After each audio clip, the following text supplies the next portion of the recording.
Hey guys, another video about raid leading today. We have already made or are going to make videos about what exactly is raid leading, what you should expect from a raid leader, how to set up your UI, what kind of fights are raid leaders really able to carry on and others where you really can't do a lot, how to pick really good officers, what kind of jobs officers can do, how to handle multiple clicks within a guild, just random things like that. And again, if you guys have any questions about or really want to hear about a certain topic, definitely let us know in the comments, and we'll get on that if there's enough demand for it. So what we're going to talk about today is something that is probably the most important thing, maybe second to, at least at a world first level, strategic decisions and, what it takes to get world first as a raid leader compared to raid leading a boss of the video. And there'll probably be a separate video about exactly that. But in a lot of guilds where you don't really have to come up with your own strat, this is probably the most important thing as a raid leader, and it's communication, guild morale, and how you handle things like common mistakes. So communication, I think the first big part of it is respect. And this is maybe the thing that is misplaced in so many areas as a raid leader. There's two sides of this that are bad. If you're the raid leader that understands something is wrong and doesn't do anything about it and doesn't say anything until after the raid, or in a worst case scenario, talks about it amongst your peers, never brings it up to the person, and then that's just a whole other problem. Obviously, bad communication. Then there's and that's being like a pussy, And then you have, the guy who's just an asshole who is going to tell you exactly what you need to hear, but he's not going to dance around anything, and he may be a little aggressive and not care much about your feelings. And that's also bad. I would argue that being a pussy is worse. But, being an asshole isn't good. You want to be somewhere in the middle of that. So like a taint.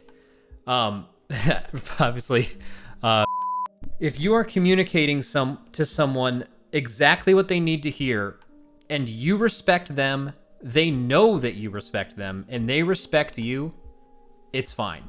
They may not like it in the moment, but if you just get what you're trying to say across immediately without waiting, and you handle it the right way, they'll be fine with it. And I think that's what we've built our guild on, is if I'm saying something to someone, they know it's only constructive, and that respect is there, and it's needed to be there.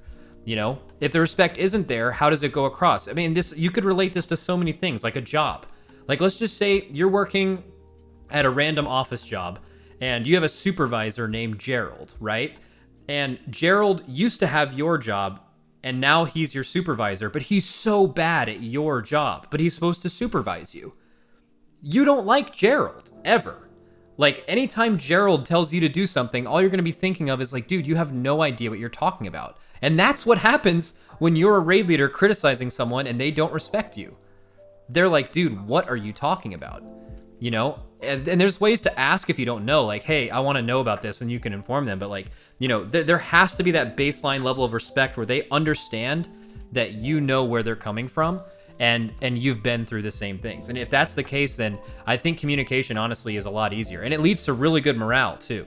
Having good morale is everything, and this is why I think being an asshole isn't really it's the most common thing in WoW. I think for raid leaders to feel like they have to berate people, it's like a long time stigma in WoW guilds. And really what I attribute that to is, one, I think it was like that for a while. Maybe people heard that, so they're like, oh, this is how leaders are supposed to be.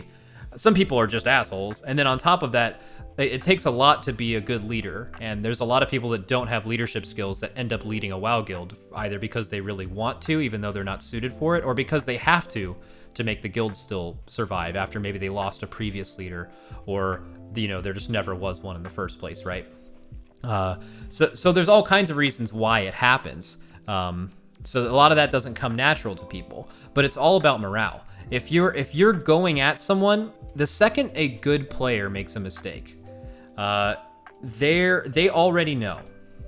And if you're going at them and you tilt them, they're gonna play worse.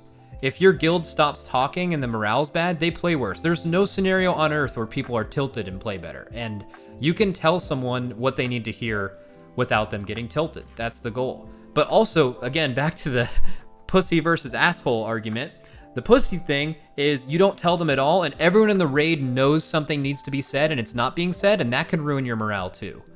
You know, if you have a bunch of, you know, really intelligent players and they're like, man, this guy keeps messing up and our raid leader just won't bring it up, that's going to mess with them and they're going to lose their respect and trust for you. So it does have to be handled. And I would prefer not to do it outside a raid. If some people don't handle it well, obviously you have to know your raiders. If you have a guy that's is really combative by nature, but he's still valuable to you, obviously maybe do it to him one-on-one after the raid. But they'll respect hearing it from you. It also just comes from a general philosophy about what you see in a raid. You know, I think maybe one of the biggest differences between good and bad raid leaders is how they view mistakes. I feel like a bad raid leader, or a leader in general, because you can apply this to other things besides WoW raids, but a bad leader looks at the person who's making a mistake as an obstacle in between either him or the group and killing the boss. I think the correct way to look at it is just as a team mentality. In a lot of fights, it is really true that you end up killing a boss when your least aware person figures it out, you know? So more so as a raid leader, you need to pay more attention to those people to make sure that they're all caught up to speed. I mean, we had a raider in our guild a while ago that really struggled with weak auras. Like, you would have a weak aura that would like tell you when to do stuff for a fight, and he wouldn't get it, and he would die a lot. And at a certain point, that becomes on me. I can't keep seeing this person mess up to this same basic concept, and then him keep messing up as the weak link, and me just blaming it on that guy. Like, this guy's in our way. At that point, it's your job. You know he struggles with it. You haven't recruited to replace him. You're the leader. You have to try extra hard. For multiple fights, I would single-handedly call out a mechanic only when this guy would get it, just so he knew what to do with it. And we had to. It became on me. If you end up wiping to the same person on the same problem at the last part of a fight, and you can help at all to help the person, obviously sometimes you can tell them every time and they might still mess it up, but you know, it ends up becoming your fault that is still a problem. So it's just about how you view those issues. You're a team, you have to get through it. Sometimes people mess up. The best players mess up all the time. It's just about how you deal with it. So, you know, after hearing all that, it's pretty basic, right? You just want to treat the people you're playing with as equals. You know, you're in charge, and maybe you have a group of people who are in charge, but you know, you're the one making the decisions. But when you're talking to other people, they're other humans. The way you talk to them matters, and their performance will directly be correlated with how they're feeling. If everyone in the guild, regardless of what your guild vibe is, if they're vibing, you're going to do well, or about as well as you can do. And that's all that's important. So yeah, just remember, don't be an asshole or a pussy, be a taint. That's it.